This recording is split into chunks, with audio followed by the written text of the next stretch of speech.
Next Monday, October 21st, district staff will make a presentation to the Santa Clarita Valley Sanitation District's Board of Directors at 6:30 at Santa Clarita City Hall. The presentation will look very similar to this. And then October 28th, Monday, October 28th, the plan will be presented to the Santa Clarita Valley Sanitation Board of Directors for their approval. And that's all I have, Al. And usually you have the first question because it's your... So you want me to ask that question? No, this is what, my third time here? Third time. Yeah, we certainly have questions. I think, but one thing that we did talk about before the meeting is that at the present time, it has not been determined if there would be some criteria where we could discontinue pumping water from the Piru aquifer if we were to select the alternate for phase one. Yeah, and that's in the document. One of the things that we have to work out are the specific conditions of the triggers that take you from phase one to phase two. And that's why the backup alternative is very important, because if the triggers can't be worked out or we can't get approval, or the triggers get worked out and we don't think they're acceptable for us and our ratepayers, then we would just move on to the backup alternative. Okay. Did that answer your question, Al?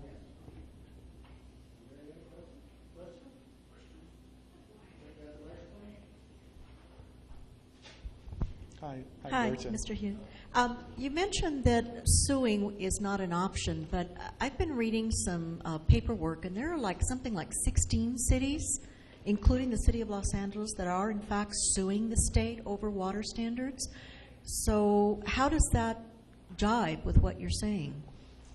It jives, and it's in the packet, but you can sue anybody, but the question, does it move the number?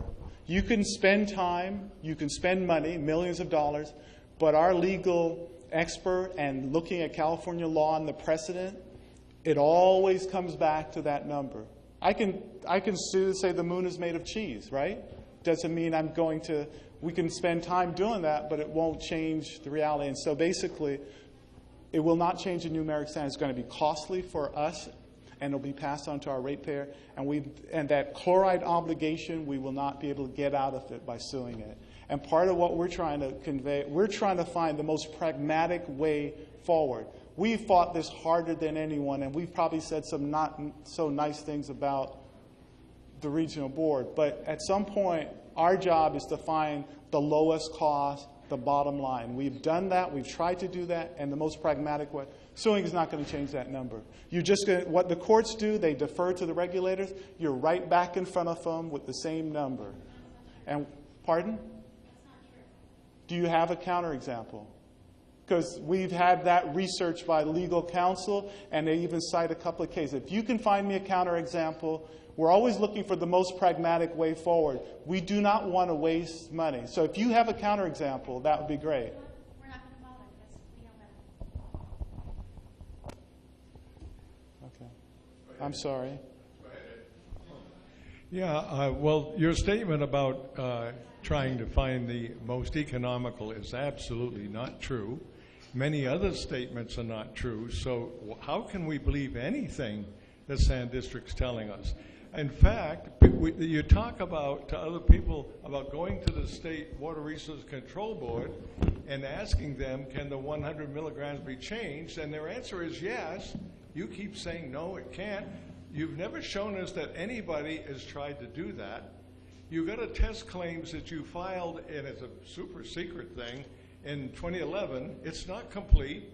If it was complete, the state might decide to pay the whole cost of it if you have to go this way. You're not willing to wait till the test claim.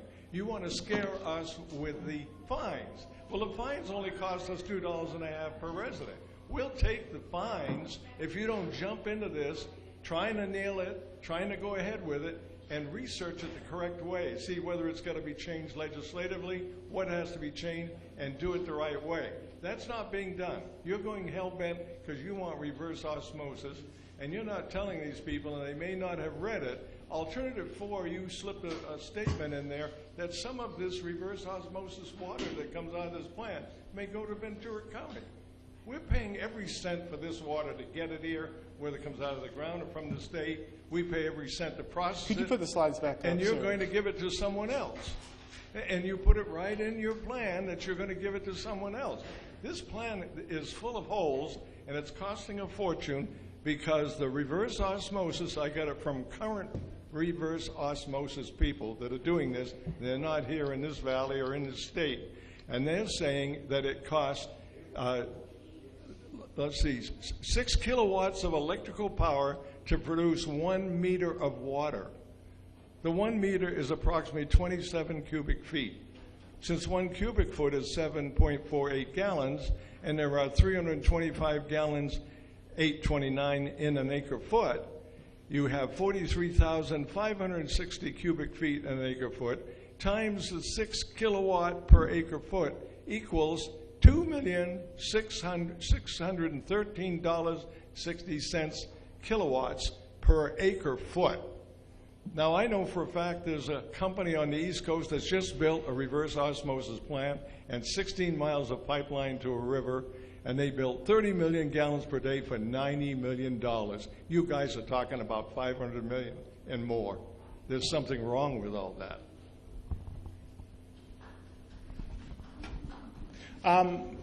I guess you have judged us by what we've done. Our rates are the lowest. In our document, we're not talking about 500 million, but part of the reason AWRM Phase 1, Alternative Water Resources Management Phase 1, is the highest rank. It does not have reverse osmosis in it. And that's the thing. We're still trying to get that approved. You had so many statements. I don't, judge us based on what we've done. We went 12, 10 years without, many of you lived in the valley, didn't even know who took care of your sewage. What is changing are the regulations. And the regulations are driving, most of the time we do a facility plan because we have a population growth. What is driving this is the state mandate. And I would say, come and look at our treatment plant, evaluate, because I can sit here and you can stand there and say anything. Judge us by what we do.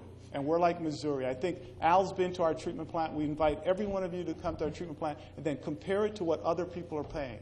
That's the bottom line for us. We don't want our rates to go through the roof, but we're also working with a regulatory framework in the state that we've taken on the EPA more than anyone in here is. We have 23 sanitation districts. We've been around since 1923. We fought the EPA in one battle for 25 years, and we had better data on that one, and we ultimately lost. And even Mr. Unger, when he came and spoke to City Council, he said we won some fights, but ultimately it always winds up going right back in front of them and the standard. So we take pride in what we do. If you want to show us where our operations aren't the best they can be, we will make them better. You said so many things, I don't even know. The 500 million, that's not what the document says. Our former chief engineer, he wanted RO over his dead body. So that's part of the reason we're hoping for Phase 1. We're trying to get that from, and compare our rates to other folks along the river. That's all I say. Judge us by what we do. That's all I can say on that one. Cam Noltemeyer. Yes, I hear what you're saying. I don't agree with one word of it. You're saying the least amount on the first phase, and it's the most costly on your second phase. The second phase is already needed by the Regional Water Board for the first 2 phases of New Hall Ranch. So why they will not push that through? Exactly, that's where you're going with this. The first phase takes water from the Saugus Aquifer, which is already being contaminated by perchlorate and VOCs. And you want to put more wells into the Saugus Aquifer, take our potable water, and to blend sewage water. And how are you replacing that for us here in the valley? You're replacing that with Castaic Lake Water Agency, the most expensive water, at our expense. That's what you're doing. It's the most deceptive thing I've ever seen. And I have this documented if you wanted to see it. And you have been working on this AWRM since July 10th of 2012. 2012, over a year ago, and you were working with the Santa Clarita Valley Sanitation District, agency staff, city staff, and Ventura County. All of this is documented in writing at the Castaic Lake Water Agency, and it's deception what you are pulling on this community. As far as the threats, you've already paid, the sanitation district has already paid $1 million to a nonprofit association on which Lorene West, our council member, sat on the board. So your threats of 200 or whatever really don't amount to that 1 million yet, do they? So you keep pushing these things, and it's very disturbing to sit here as a ratepayer to see this being pushed onto this community. The regional water board that you're saying will not change this. Nothing can change it. Actually, you're requesting it to be changed. You're requesting the 100 to be changed to 117. So when you keep saying, no, this can't be changed, why is it that you're requesting it to be changed? That's all part of your A-worm. It always has been. It was with the first one that this community really objected to, and you just brought it back in phase 1 and 2 to deceive them into thinking that somehow this is cheaper, but look, if we don't do it, and actually it's required, if you're going to have the Valencia plant treat 6,000 units of New Hall Ranch. So why do you think they are not going to make you go into phase 2? It's just unbelievable, the deception that is being used on this community. All of this can be documented in your own presentation right here about CLWA replacing the water. All of that has been planned out for years and years. And somehow you're saying that we should sit back and accept this. You know, it doesn't make sense to me that you are trying to tell us, deceive the public, and if they vote for phase 1, they're also voting for phase 2. And there will be no stopping this train that you're pushing once that is approved by 2 of our elected city councilmen. And what do you think is going to happen to those 2 city council members if this community doesn't wake up to what they are being pushed into? And it's disgusting that CLWA has been sitting there pushing this along with you, along with the city, and acting as though you were basing this on the EIR. This document clearly states it wasn't based on the EIR. It was based on the money put in here by CLWA and the money that went into that $1 million to that nonprofit. That's what's happening to this community.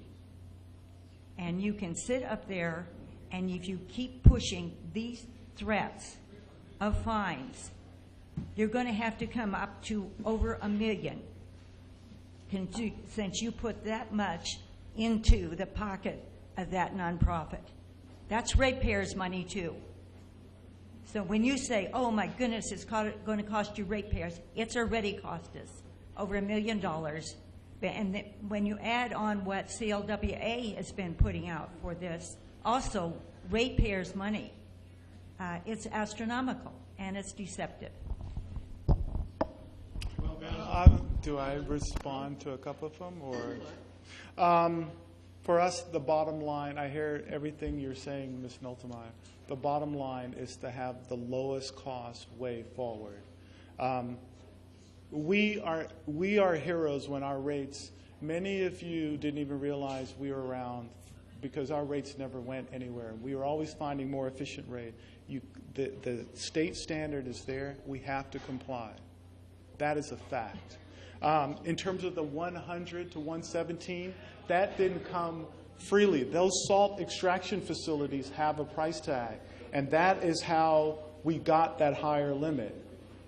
You know, in terms of, you know, phase 2, one of the reasons we have the backup, we are still not sure what conditions trigger phase 2.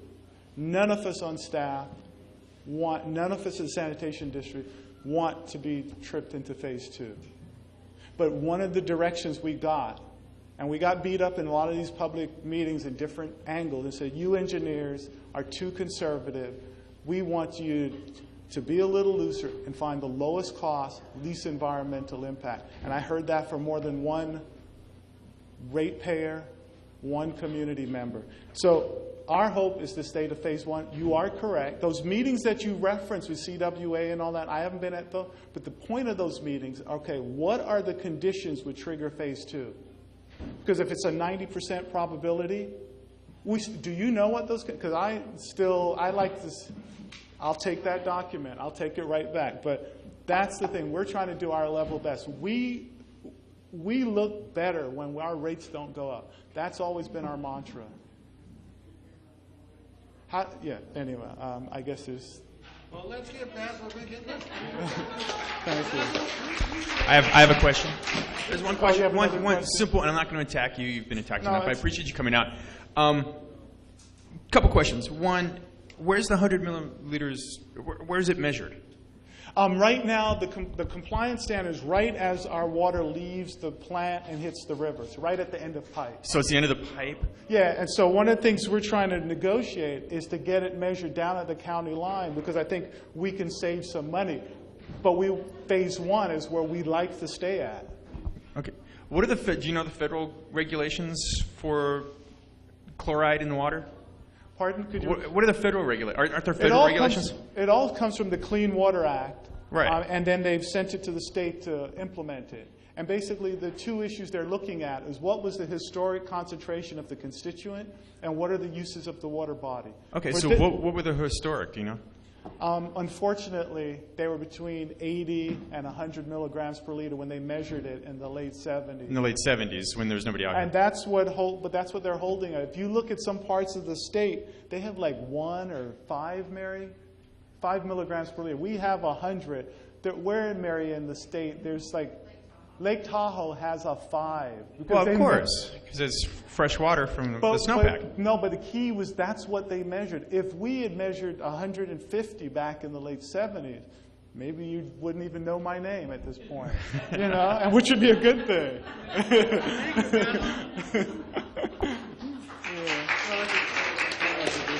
Okay. Thank you. Very good. Thank you. Very good. Look, we're going over a lot of ground that we've gone over before, and we know about that. I wanted to just take a few minutes and go over some new ground that we haven't gone over before, because we're going to have to go to those meetings, and we get to talk to our elected officials.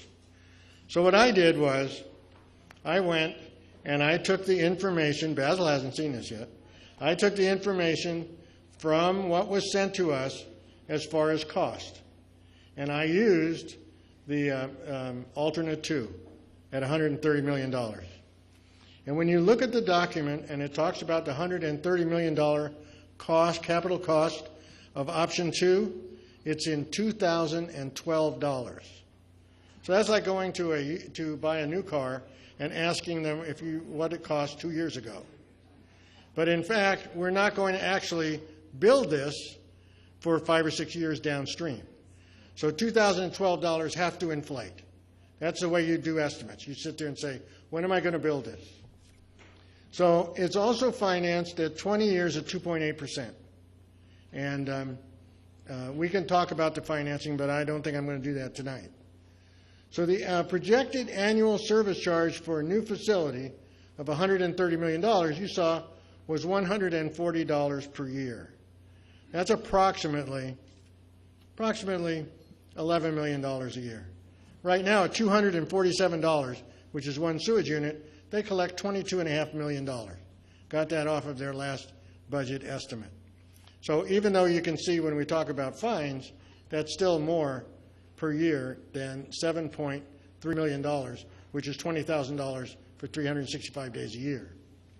So now, That facility rate is based on the $2012, and I backed into the number. For some reason, it's 90,000 sewage units. We actually have more than that now. And it talks about that we're going to start at a current cost of $270 a year. I just paid my property tax bill. Anybody else get it? Get their property tax bill? Did they notice that it was not $270? It was $247, right? $247? Why is it $270? Because 3 years ago, our sanitation board approved 3 increases. And if you look at the service charge, that is the 2014 number. Historically, the sanitation district rates, since Santa Clarita took over its sanitation district, you can verify these numbers, 11% per year. And if you look at $240 to $270, that's a little over 11% for that year. So we can start looking at those numbers. That says that using the numbers that we're given, just like on his chart, it would cost $410 a year. But we know that's not what it's going to be. Money's not going to stay the same. Well, let's try it again. Let's try it with a 3% inflation rate. Check with a couple of different people. I'll give you the charts, Basil. I'll email them to you. All right, let's take it with a 3% inflation rate. Okay? Huh? We went through all these issues already, and Jim Holt wanted to write an article, and he spoke to Dave Bruns, and Jim Holt said never mind. Well, that's Jim Holt. That's because he works. I don't care what Jim Holt does. I'm going to tell these people what it's going to cost at a 3% inflation rate. $130 million inflated 3% a year to 2019 is $160 million, 14% more. The projected annualized service charge of $192 per year at a is a 37% increase. It's going to mean that current services are going to end up costing $442 a year, 63% increase, at an annualized capital and O&M cost at $634 a year. So you expect it to go up to $634 a year if we inflated at 3%. But the historic inflation rate is 10%. 10%. Yes, sir. Oh, you got to turn it on. We went through this before with Mr. Cameron, and I thought do you have an email blast list? We will get Dave Bruns to put it in writing again, the same conversation. I will. And send it out, but this is really kind of... This is not the same conversation, because I went through and I looked at what you sent me just the other day. And it says what year we're talking about. So if I turn around and I inflate the cost of money at 3%, but I cost your annual increase at 10%, okay, and that's your historic rate. How can I believe that we've been inflating our cost at 10% a year from the time the sanitation district started until next year, and all of a sudden, by act of God, it's going to stay the same for the next 20 years? Right? I don't understand how that's going to happen. Now, that's not your problem. You're the engineer. You know, someone is costing this thing, and if they inflate it somewhere between 3 and 10%, it's going to be somewhere between $600 and $1,800 a year. And that's the average cost. I annualize the average cost. That's not the most. That's in the middle. That's at the 10-year point. Yes, sir? What I will do, I will get you something in writing. I'll send it to you electronically. Okay. What I'm deeply concerned about is that our numbers, we can defend them. I'm not in the financial management group. Okay. But I'm truly concerned about us not having a plan to put us in that mandatory minimum fine. So I'll get you again in writing. Peace. No problem. I understand the concept. I got it.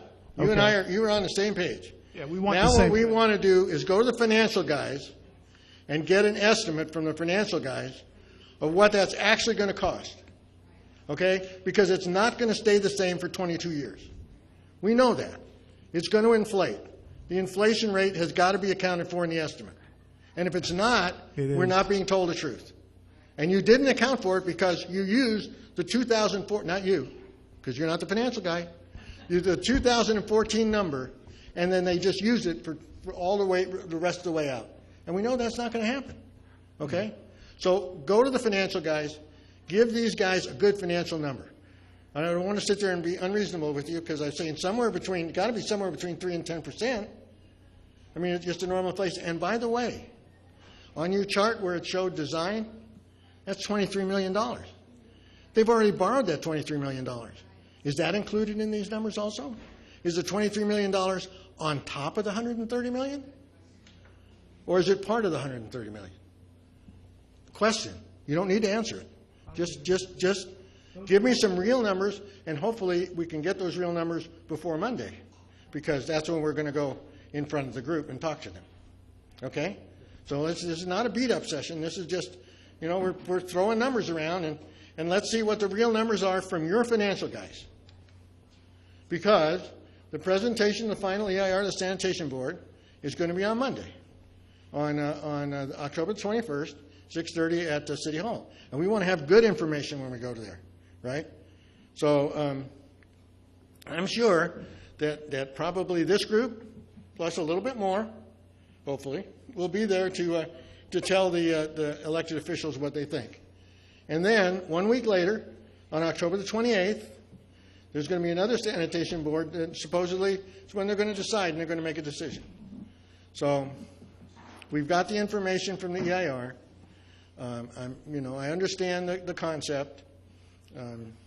I'm a little miffed in the fact that if I had to do the risk analysis for alternate 4, phase 1, and alternate 4, phase 1 and phase 2, and I didn't know the triggers, I couldn't do the risk analysis, right? So we don't know. I mean, that's unknown. So in this case, and I've said it, I don't know how many times, this is something I've said before, if I don't know the risk of making this the most expensive option, then I'm willing to pay 15% over the top of that cost to make sure that I don't get the most expensive option. So the difference between 130 and 110, and it comes down 10 if we get rid of that conveyance pipeline between the two facilities, right? So there's not much difference. And I ask people that, would you be willing to pay 15% more to guarantee you're not going to pay 3 times more? And everybody goes, yeah, I kind of do that. That's why we buy insurance, right? So I think, I'm hoping you guys will hustle between now and Monday and come up with some prospective triggers, because without understanding the triggers, this is a moot decision. There's no discussion here. I don't know what to say. We need to know those numbers. The triggers, and that's why we have the backup plan. People have said we like phase 1. Some people say they don't want RO. Phase 1 does not have RO, and that's why if the triggers aren't there or aren't acceptable, then we have to go to the backup plan. I'm with you. I'm with you there. We're on the same page. But knowing we are on the same page, but I know that I have a city council that doesn't read anything. Okay, I know that they don't look at anything.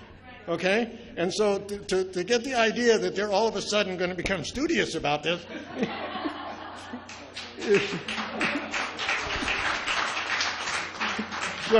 So let's just you and I exchange some numbers, and I'll pass them on, whatever it is that the financial guys come up with.